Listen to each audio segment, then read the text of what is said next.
In this video, we're going to take a look at 17 of the core competencies and characteristics of a super top-notch business operator.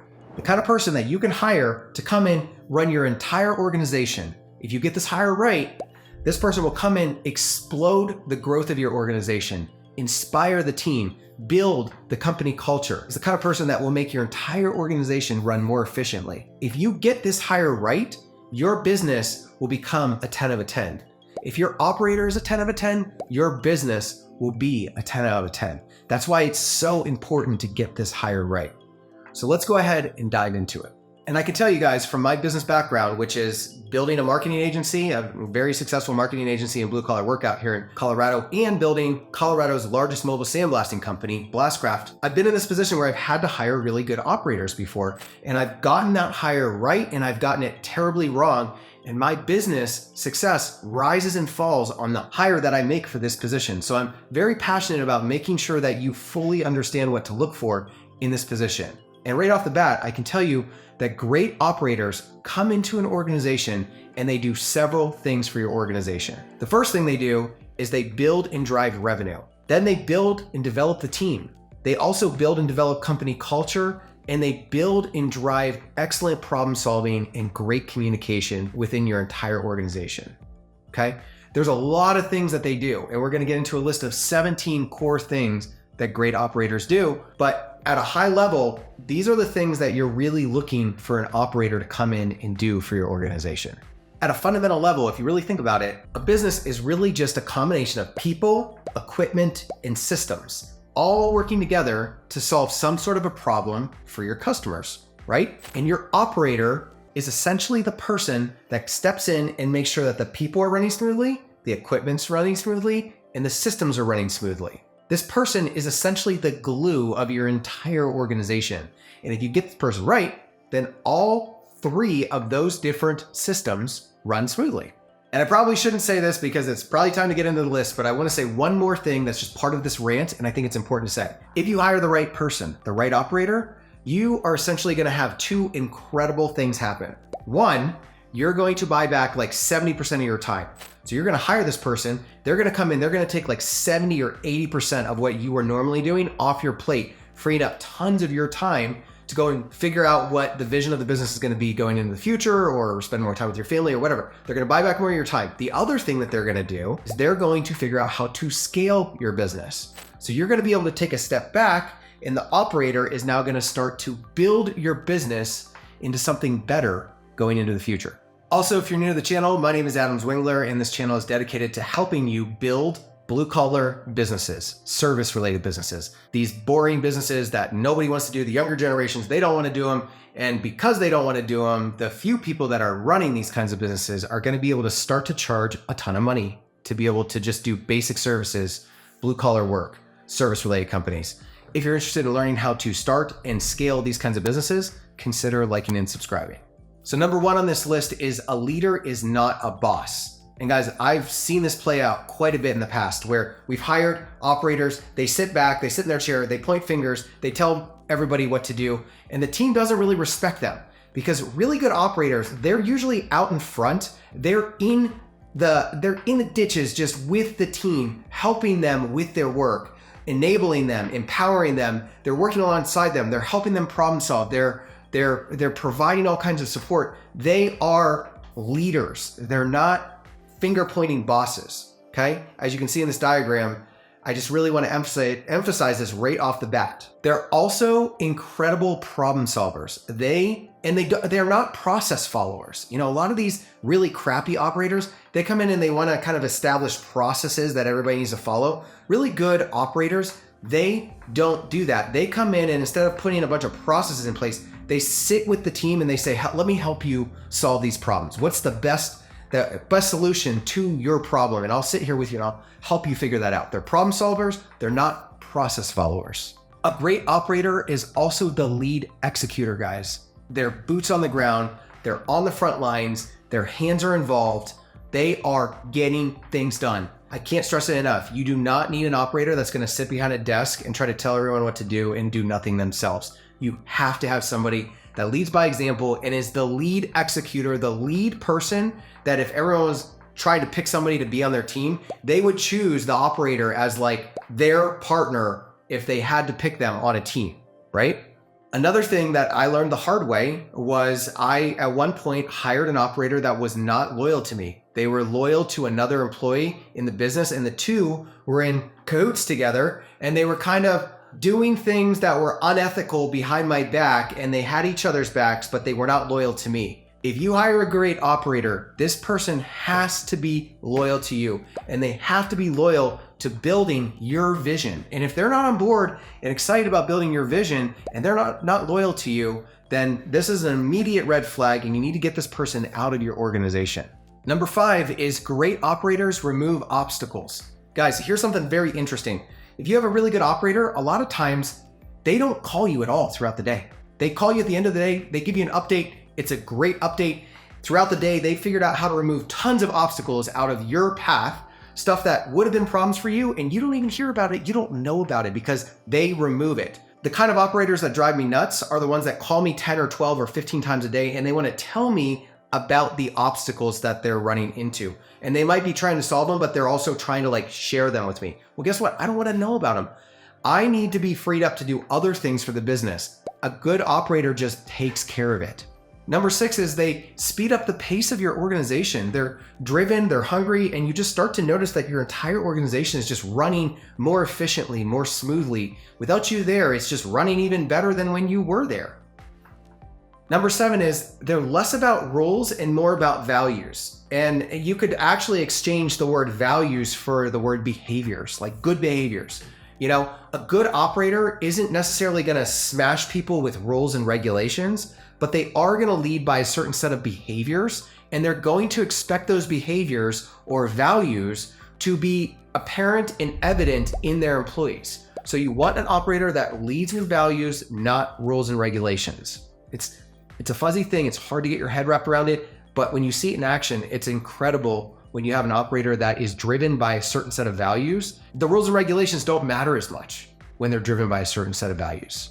Okay, so number 8 is they're responsible for developing and executing the strategies of the organization. They're put in this position where they are expected to be strategic. They want to be strategic within the organization. That means when you land a $200,000 job or $500,000 job or whatever the size job it is, even the smaller jobs, a really good operator wants to roll up their sleeves and say, let me think this whole thing through. Let me figure out how we align the team. How do we put the team in place in order to execute on this? What equipment, what systems do we need? Let's bring it all together. Let's strategize a plan, and then let's go after it, okay?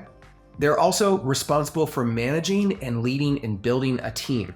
So a really good operator doesn't just view their team members as disposable things that can come and go, and they're flicking them out of the business as soon as they make mistakes. Good operators take full responsibility of developing and building their team. They want to have a good team. They want to have a long-lasting team. They appreciate their team. They develop their team. There's a kindness there. There's a firm kindness where they are firm when they need to be, but they're kind through it. And they want to keep their team members around. Good operators care about longevity of the team. They want A players that are going to come in and be there for a long time. Okay, they're also, number 10 here is they're the rock of the organization, and they're also the oil of the organization. So 2 different analogies, but both are very well suited for an operator. The rock of the organization means that like they are the grounded force of the organization. They are the stable, solid piece of the organization where all the other employees come in, they feel confident, the customers feel confident. This is a stable individual that is reliable and there to move the organization forward. They're just grounded, right? They're also the oil of the organization, meaning that everything flows more smoothly when you have a good operator. Everything in terms of communication, in terms of problem solving and resolving human conflict and equipment conflict and system conflict. They're there to make sure that there's smooth and liquid flow within the organization, if that makes sense. Okay, number 11 is a person that can stay neutral and be a steady force for the organization. You know, I think of any situation where you've got blue collar guys, especially because this channel is about blue collar and service related businesses. If you've got employees, a lot of times there is just inner conflict. People are blowing up at each other, getting upset, being expressive, being angry. And when this happens, when you have conflict within your organization, a really good operator is a consistent, neutral force within the organization. Somebody that can sit neutral, hear both sides, keep a rationale, and be a steady force for problem solving that and then moving the organization forward. Number 12 goes along with number 11, which is a good operator adds in consistency and reliability with the entire organization and with the customers, and really good employees really appreciate a good operator that can do this, where there's consistency, there's reliability, there's accountability, there's consistency of everything. And customers feel that as well. You can tell when you interact with a really good organization, you can tell that there's a harmony and there's a flow and there's a consistency and there's an accountability and just a way that everybody interacts together. And that usually comes from a really good operator. Number 13 is the operator needs to be the right-hand man of the visionary. The two work very closely together. I know when I've had my best operators, they feel like they are my right-hand man. They are an extension of me, and they're also a filter between me and the rest of the team, because I don't have time to be talking to the entire team. So the operator is really good at filtering things to me that I need to be hearing, important things about what's happening with the team, what's happening with the jobs, what's happening with the equipment and the systems and all these different things. They're a good filter that the most important things get to me, but the vast majority of things just get handled with the operator. They are there, they're working hand in hand with me, and a really good operator is like the left hand or the right hand of the visionary. It's somebody that works hand in hand with the visionary. The two together build the business, along with the employees, of course. I think a really good operator is motivated by growth, and so it's good to put them on a base salary with a commission structure. Really good operators are capable of doing some light sales. They're capable of scaling the business. They want to scale the business. They're willing to do some of the negotiations, some of the sales, and they should be motivated to be incentivized through their pay to do those things for the business. Number 15 is kind of already been touched on in some of these other points, but they just want to build an amazing team. They want to build an amazing team. They know that the team is the business. Without the team, you have nothing. You just have people that want to pay you money, but you can't do anything. So good operators really appreciate their teams, and they're people driven. They're employees driven. They're team driven. They want good teams to execute on things. Number 16 is they have a powerful work ethic.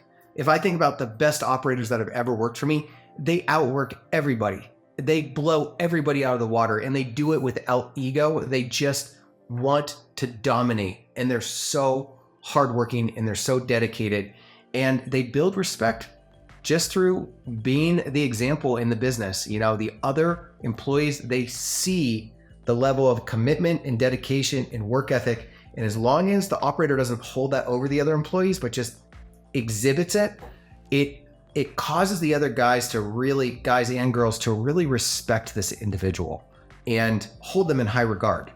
And number 17 and last is great operators shape and change company culture. If the culture isn't real good, if the values aren't very good, a good operator comes in and they can reshape the company culture and redefine how the organization runs. If you're a great visionary and you've got clear values and you've built that into your company culture, then a lot of times the operator is just an extension of what you've already established, and they're able to just take it to the next level. Okay, so that wraps up the 17 core characteristics of a really good operator. Here's some final thoughts, guys. If your operator isn't a 10 out of 10, your business will never be a 10 out of 10. This core employee, this core partner in the business has to be super top level in order for your business to go to that level.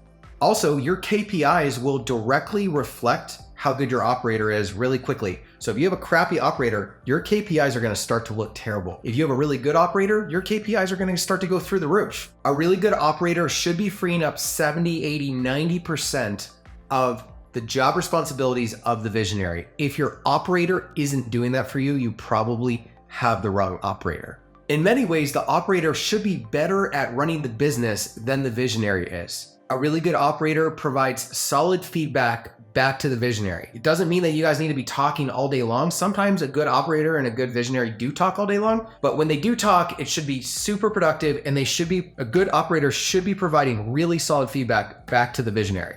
If you hire the wrong operator, all your good people will leave. If you hire a crappy operator, your best employees are going to be like, screw this, I'll go work for a better person. I'll work for a better organization. Your good employees leave when you have a crappy operator. I want to highly emphasize too that like a really good operator can usually be developed from within the organization. Sometimes it's better to find a really rock star employee and develop them into the operator position than to go and try to find somebody outside the organization. There's a lot of very, very successful companies that just look for their next management piece and their next operator and bring those people up and develop them from within the organization. I think really develop the right person for this role.